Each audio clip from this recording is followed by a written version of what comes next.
Good morning, everyone. Good morning. Good morning, sir. Good morning. Good morning. Forest chapter complete हो गया. Good forest chapter. Good morning. Forest chapter complete हो गया ना. तो अब हम लोग नेक्स्ट कौन सा चैप्टर स्टार्ट किया जाए कि फॉरेस्ट में कोई प्रॉब्लम है?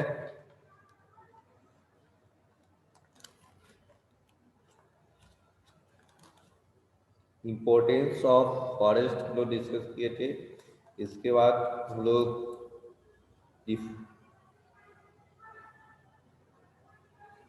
कुछ प्लांट्स के बारे में डिस्कस किए थे हम लोग. Desertification, forest 220.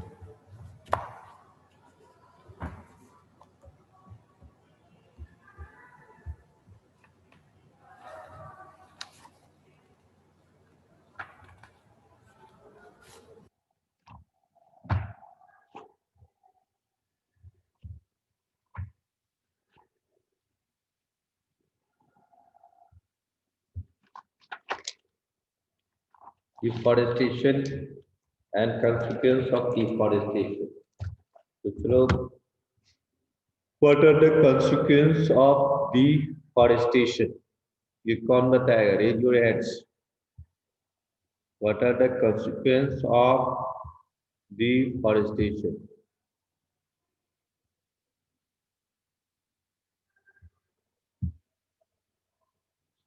Consequence of deforestation.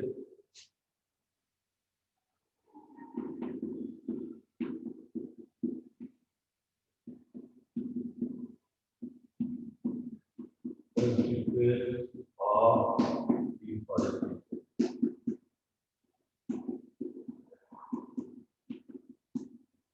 ये हम लोग डिस्कस कर चुके हैं. इसको कौन कौन बताएगा? Raise your hands. क्या हैं? सब है. ठीक है.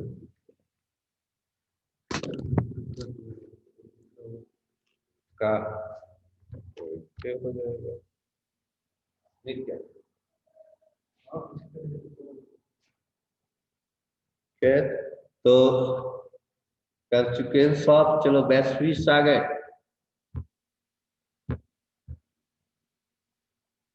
Yes, sir. बोलो. Consequence of deforestation are the carbon cycle, the water cycle, soil erosion, silting of water courses, lakes and dam, extension of spices, explain भी करना है. जैसे आप कार्बन साइकिल बोल रहे तो उसको एक्सप्लेन करोगे ना. ये तो पॉइंट्स हो ना कि कार्बन साइकिल है तो वह कार्बन साइकिल क्या है? What is carbon cycle? कैसे वो डिफॉरेस्टेशन को का रिवर्स के कारण वो असर करता है? कार्बन साइकिल इंक्रीज कर जाता है. ये तो बताना पड़ेगा. केवल टॉपिक बोल देने से थोड़े होगा कि कार्बन का अमाउंट, कार्बन डाइऑक्साइड का अमाउंट डिफॉरेस्टेशन के कारण बढ़ गया. ये ना बोलना होगा सीधे कार्बन साइकिल. ये तो टॉपिक हुआ ना. इस पॉइंट्स को रीड करना है. याद नहीं है वो. बोलो अनन्या, तुम बोलो. बस याद था. Yes, sir. Consequences of deforestation are आपको जो कार्बन deforestation are साइकिल को एक्सप्लेन करना है कि इसमें इंक्रीज कर रहा है क्या? कार्बन डाइऑक्साइड डिफॉरेस्टेशन के कारण कार्बन डाइऑक्साइड का अमाउंट क्या हो जा रहा है? बढ़ जा रहा है ना. फिर सॉइल इरोशन. ये बोले डिफॉरेस्टेशन जो है वो सॉइल इरोशन भी होता है ना. क्योंकि जो है मिट्टी का कटाव, उसके रूट्स जो है वो सॉइल को पकड़ के रखते हैं है ना. तो ये सारे चीजों को एक्सप्लेन करना होगा. केवल पॉइंट्स बता देने से नहीं होगा. इसको एक्सप्लेन करना होगा. क्लियर? और कोई एनीवन? और कोई बताएगा? इसमें लोग चलो अनन्या नेक्स्ट बोलो। Consequences of deforestation are desertification, the conversion of forest into pasture land, then into grassland, and then into arid land is known as desertification. These are complex. Extinction of species. As every plant and animals are depend on trees directly or indirectly, as they need oxygen, food, everything from plants. If there will be no tree of plant, they will not get oxygen and food will that will cause in the decrease of the life of many species. That is extinction. Silting of water courses and lakes are dammed, as trees plays a very important role in the increase of oxygen and the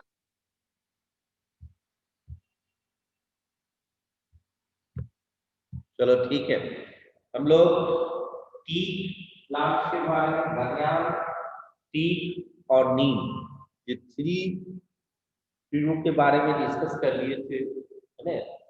और इसमें रह गया है eucalyptus, देवदार और साल, अमलताल और अशोक। ये तीन चार प्लांट्स के बारे में और डिस्कस करना है ना? तो ये आप का सीक्वेंस जो है ये एग्जाम में आता है डिफॉरेस्टेशन को, वो आपको केवल पूरा टॉपिक जो बुक में दिया है कि कार्बन ये तरीके से नहीं होगा, उसको एक्सप्लेन करना, ठीक है? और अभी हम लोग डिस्कस करेंगे यूकेलिप्टस के बारे में,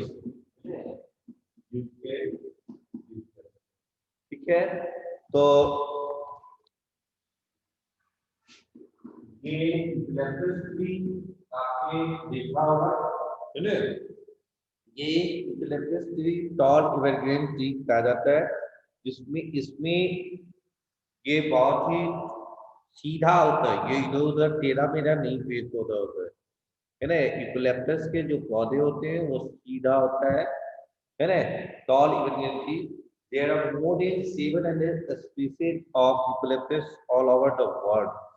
जिसमें बहुत वैरायटी के यूकेलिप्टस होते हैं, जिसमें 700 यूकेलिप्टस जो है वो आपको पूरे वर्ल्ड में पाए जाते हैं टोटली, है ना?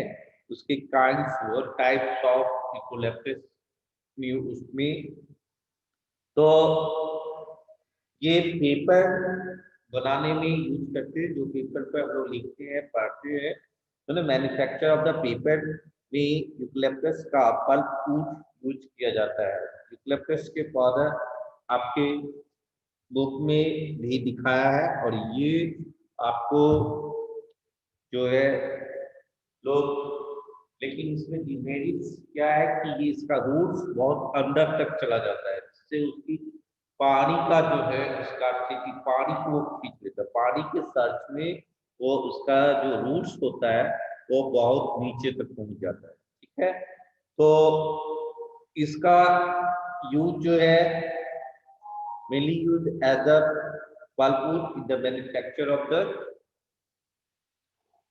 आपको पेपर, ये मैन्युफैक्चर ऑफ पेपर में in the manufacture of paper use किया जाता है, in the manufacture of paper, ठीक है?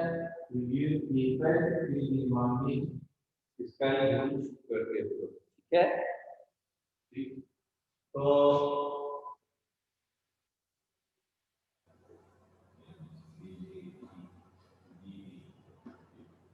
तो यहाँ पे यूकेलिप्टस के बारे में अब है देवदार।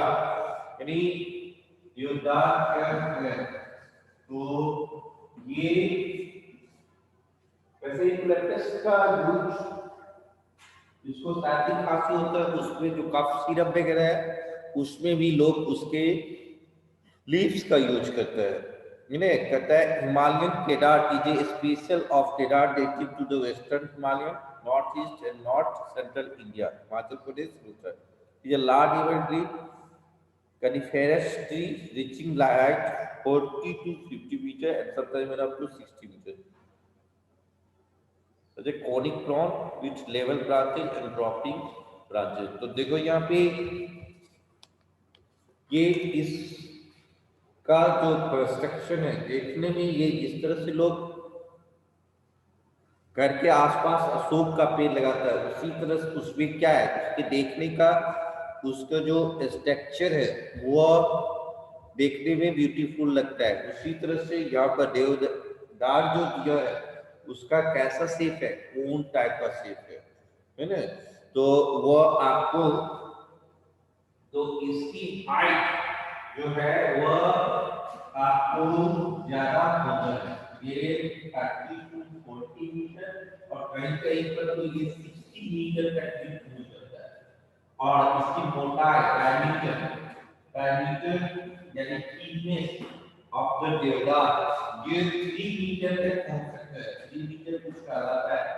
और उसमें भी डायमीटर की बात हो गया यानी रेडियस 1.5 मीटर और रेडियस अगर फाइंड आउट हो गया आप सर्कमफ्रेंस फाइंड आउट कर लेंगे, यदि वो कितना मोटा होगा ये सोच सकते आप दोनों हाथ से भी पकड़ना चाहेंगे है ना तो वह नहीं पकड़ाएगा। ठीक है, तो देवदार को इसीलिए हिमालयन केदार भी कहते हैं लोग, क्यों? क्योंकि इसकी हाइट बहुत ज्यादा हो गया 30 to 40 और ये 60 मीटर तक ये एवरेज हो और कुछ लार्ज जो है देवदार का वो 60 मीटर तक पहुंच सकता है और उसकी थिकनेस उसका जो डायमीटर है वो 3 मीटर हो गया।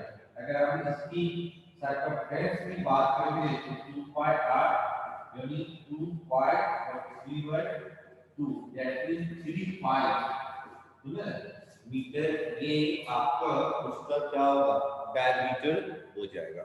ठीक है, तो इस तरीके से आप कह सकते हैं कि आप देवदार जो है उसकी हाइट बहुत ज्यादा होती है उसकी मोटाई भी ज्यादा होती है ना, तो इसको हम लोग साल। अब नेक्स्ट प्लांट्स है साल। साल पे हम डिस्कस करेंगे।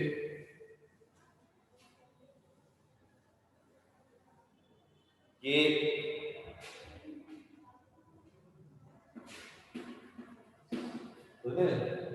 तो कहता है कि इट इज ए लार्ज सब डिसाइडियस ट्री है ना, it is worshipped by the Buddhist and the Hindus in India. It is mentioned in many scriptures that Buddha was the born and died under a sal tree.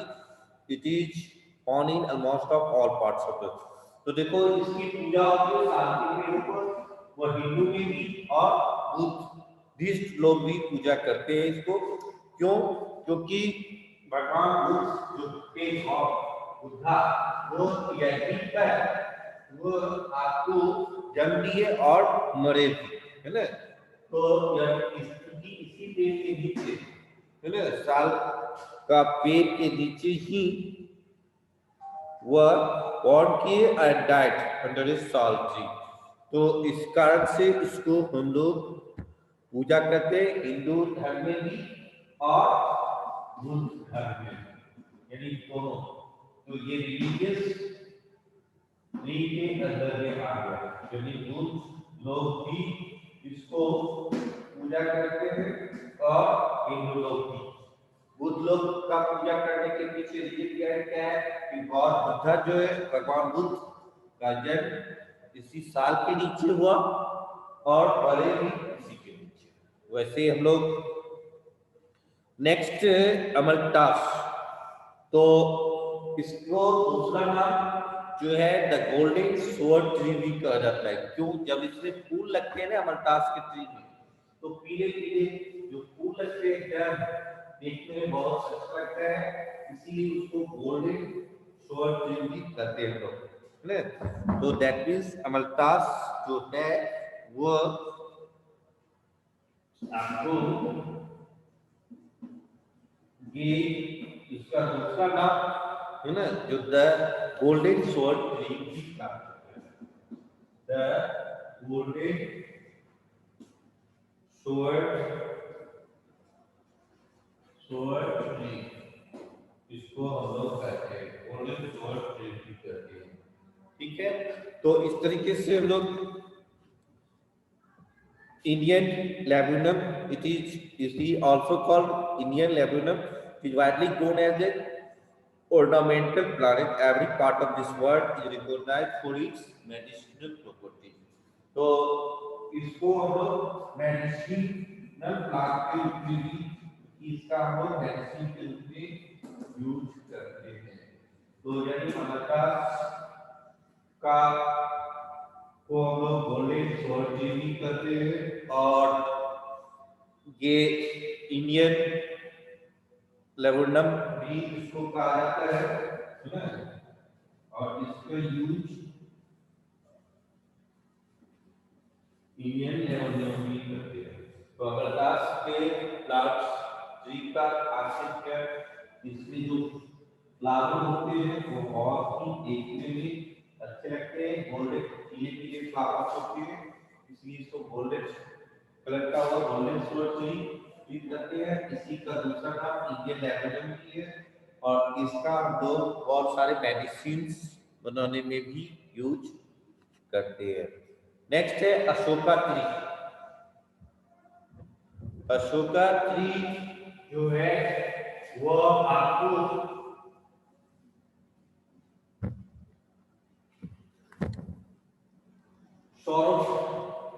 Less tree बोला जाता है, इसीलिए लोग अपने घर के पास लगाते हैं सौरलेस ट्री, सौरलेस ट्री जिसको बोला जाता है ना। ये flowering tree considered sacred throughout India and Sri Lanka, it is prized for its beautiful foliage and flower. तो ये सारे ट्री के बारे में जो भी था, आपको कुछ कॉमन ट्री इन इंडिया इस पे हम लोग डिस्कस कर लिए। ठीक है, नेक्स्ट कौन से टॉपिक पर हम लोग बात करेंगे, कौन से चैप्टर्स में?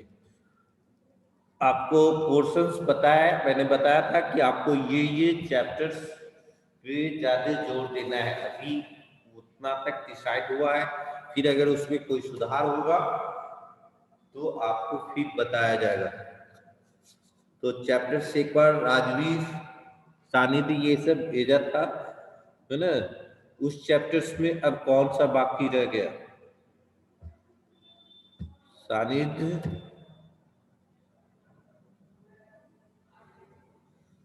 नहीं है, और किसी को मालूम है?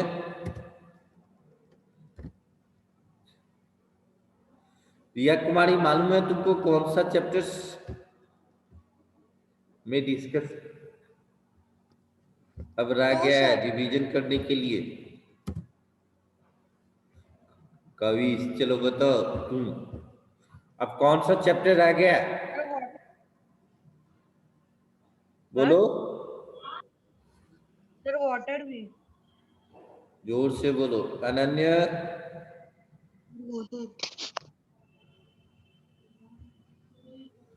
कौन सा चैप्टर आप डिस्कस करना है हमें?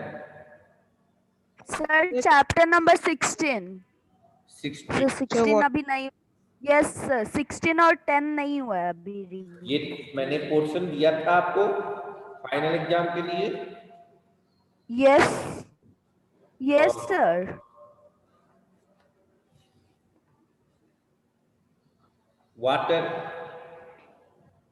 वाटर ना? Yes sir. 236 यानी इसके बाद वाले चैप्टर जो है वह आपको इस पे हम लोग डिस्कस किए थे उसी समय।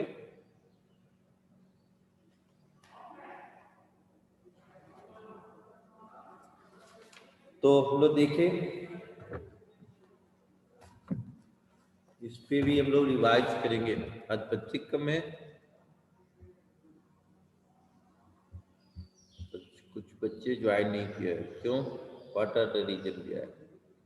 कविश क्या बात है? कोई बात नहीं, है? कोई बात नहीं। क्या? सर कोई बात नहीं। वेदर, तो नेक्स्ट देखो यहाँ पे वाटर पे हम लोग डिस्कस करते हैं, वाटर चैप्टर, ठीक है?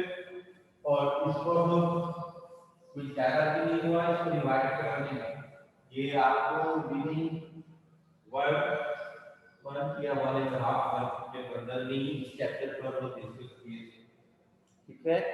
तो ये वाटर केमिस्ट्री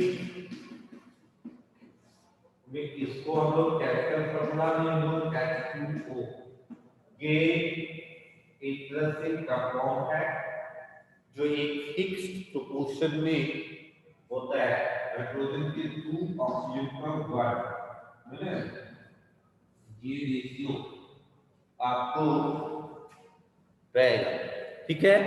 वैसे जब हम लोग मास नंबर को बात करेंगे 2:60 that is 1:8, ये आपको इसके हाइड्रोजन के 2 एटम्स और ऑक्सीजन के 1 एटम्स है ना? ये हाइड्रोजन के 2 और ऑक्सीजन के 1, और जब हम लोग मास नंबर को बात करेंगे तो 1:8, ऑक्सीजन का जो एटॉमिक नंबर है वो है आपको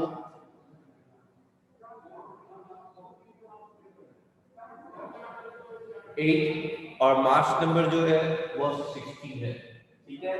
तो हाइड्रोजन का एटॉमिक नंबर 1 है, मास नंबर भी ये अबाउट 1 ही है, ठीक है? तो यहाँ पर 1:8 चाहे वो किसी जगह का वाटर खोले दे, केमिस्ट्री के सेंस से हम बात करेंगे तो वो उसमें हाइड्रोजन और ऑक्सीजन का एक डिफिनिट प्रोपोर्शन जो है 1:8 में ही रहेगा, तभी वो वाटर फॉर्म है।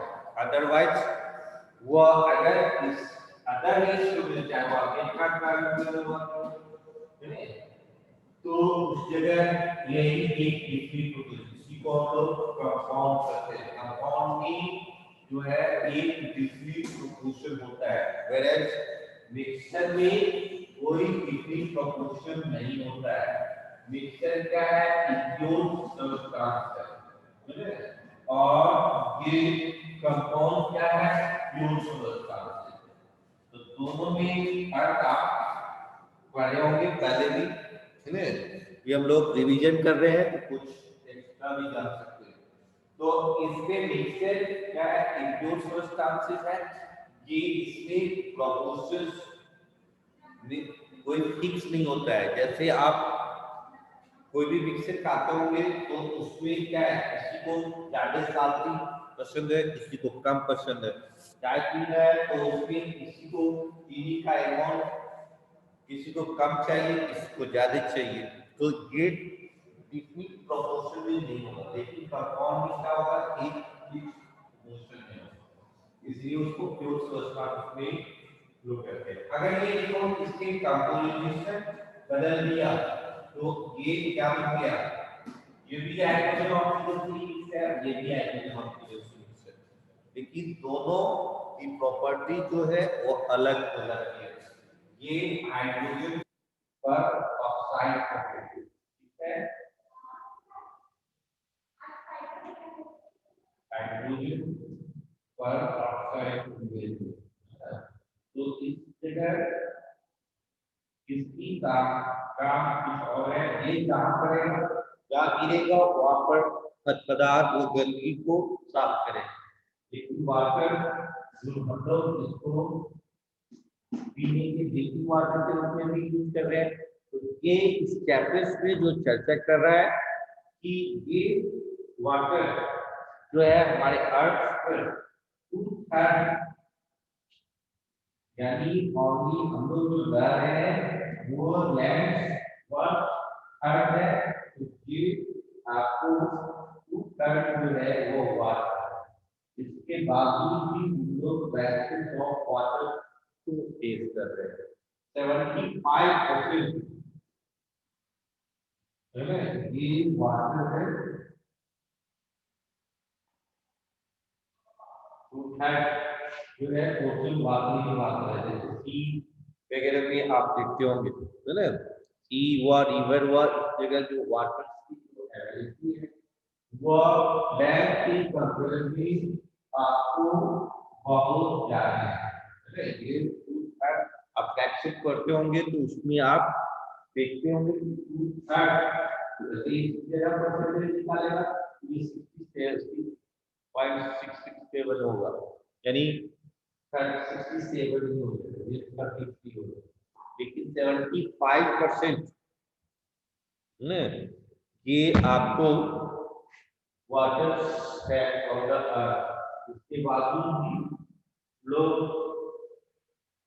वाटर का प्रैक्टिस भी करते हैं, क्योंकि जो ड्रिंकिंग वाटर है उसका अमाउंट ओनली 1% आता है। तो इसको इस चैप्टर में हम लोग पहले भी सीखे, आज उसका भी हम लोग डिस्कस करेंगे, ठीक है।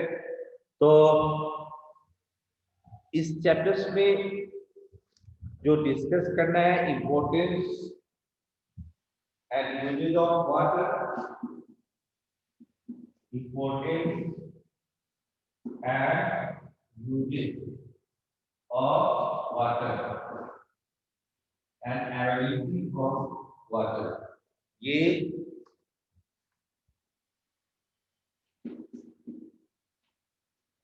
availability of water, इसके बारे में हम लोग डिस्कस करेंगे, ठीक है।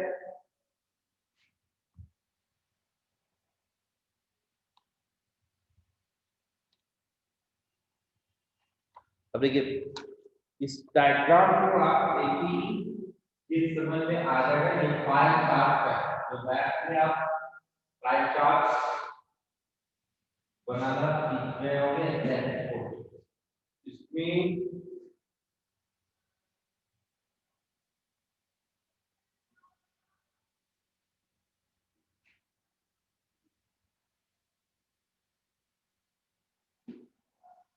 ये देखिए, ये कह रहा है इतना जो पोर्शन है ये 97%, ये क्या है, पोर्शन है, पोर्शन एंड सी सागर और समुद्र की पानी है 97।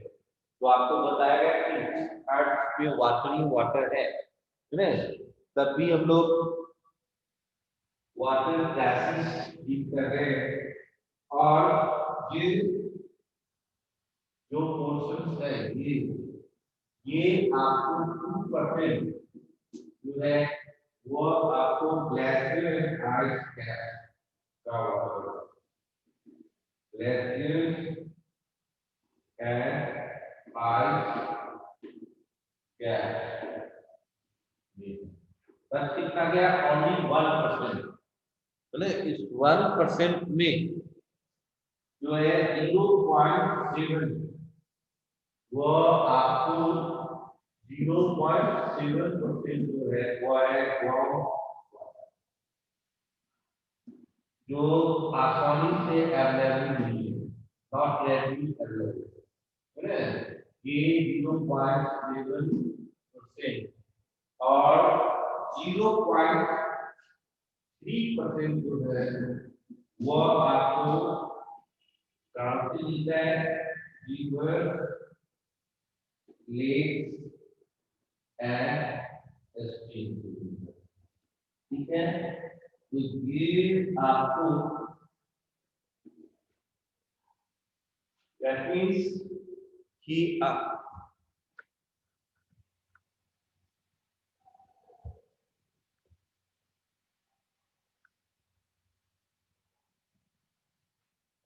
इस जगह 97% जो है वाटर कहाँ है, ओशन और सी से अवेलेबल है। ऊपर में ग्लेशियर एंड आइस कैप है, 0.7% ग्राउंड वाटर है वो इजीली अवेलेबल नहीं है, है ना, रेडली अवेलेबल ये ओनली 0.3% जो है वो रिवर एक ये पाया जाता है। ठीक है, तो वाटर जो अवेलेबल है वो 3 स्टेज में अवेलेबल है ना। Water is present in all it's 3 forms, solid, तो सॉलिड के रूप में आइसर जो आपको कहाँ मिल रहे हैं, ये ग्लेशियर 2% में, है ना। और गैसियस जो वाटर वेपर जो मैंने आपको कॉलेज चैप्टर पढ़े होंगे, तो जो एटमॉस्फेयर में जो मॉइस्चर है वो due to transpiration process, plants forest जो है, प्लांट्स जो है आपका वाटर एब्जॉर्ब करता है रूट्स और उसको फिर रिलीज करता है ट्रांसपिरेशन प्रोसेस के थ्रू लीव्स में जो स्टोमेटा होता है उसके थ्रू वह एटमॉस्फेयर में वो रिलीज करता है, वो गैसेस फॉर्म में जो है वो आपको मिलेगा वाटर वेपर। तो ये आपको वाटर वेपर, ओके। और वहीं पर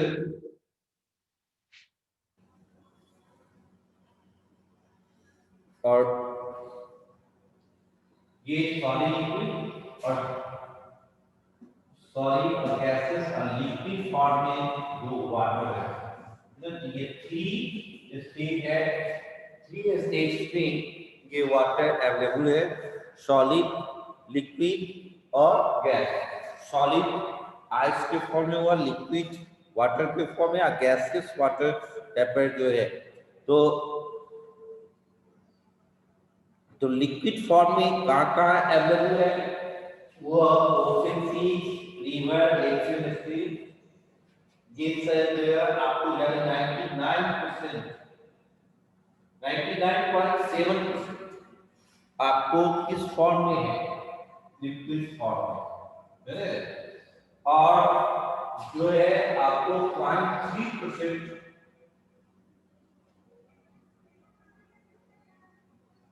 2% जो है वो सॉलिड स्टेट में है ना। और उसकी भी आपको कुछ ही परसेंटेज जो है वो वाटर वेपर्स के रूप में होंगे, गैसियस फॉर्म के होंगे। ठीक है, तो कहते हैं frozen form on polar ice caps and glacier, polar ice caps and glacier, ये आपको इसका 2% है, यानी सॉलिड फॉर्म में कितने हैं, 2% ये, और लिक्विड फॉर्म में जो है ओशन यानी 97%, और ये 0.3% यानी 97.7% जो है, या 97 नॉट क्लियर कर दो बात में, तो 97% जो है वो आपको लिक्विड फॉर्म में है, और गैसियस फॉर्म में ओनली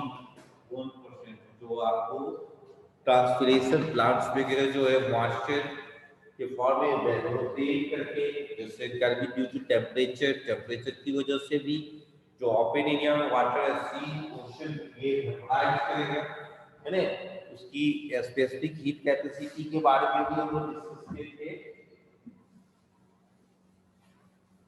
तो कुल मिला के आपको यानी वाटर का किस फॉर्म में ये अवेलेबल है, तो 3 फॉर्म में है, सॉलिड फॉर्म में आइस है, ये आपको ग्लेशियर में मिलेगा, वो कितने 2% है, और गैसियस फॉर्म में वो एटमॉस्फेयर में मिलेगा जो आपको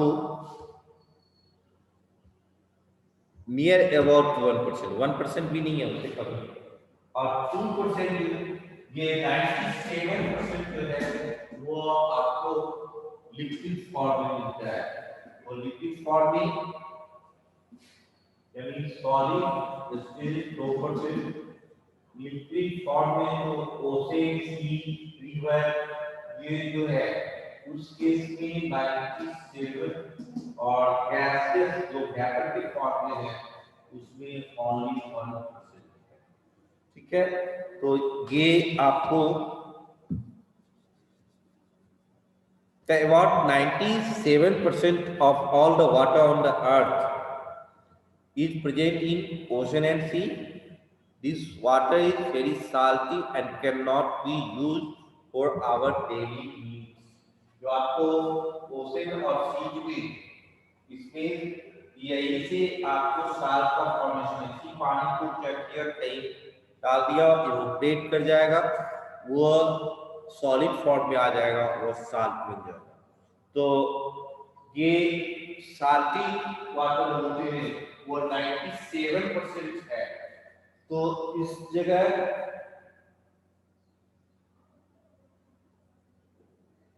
97% जो वाटर है वो जो साल्टी नेचर के है, वहां पर लाइफ एग्जिस्ट करना है ना, उस पानी ड्रिंकेबल वाटर नहीं है, उसको हम पी नहीं सकते क्योंकि उसमें इतना नमक के अमाउंट ज्यादा है कि वो हम लोग can not be use for our daily needs.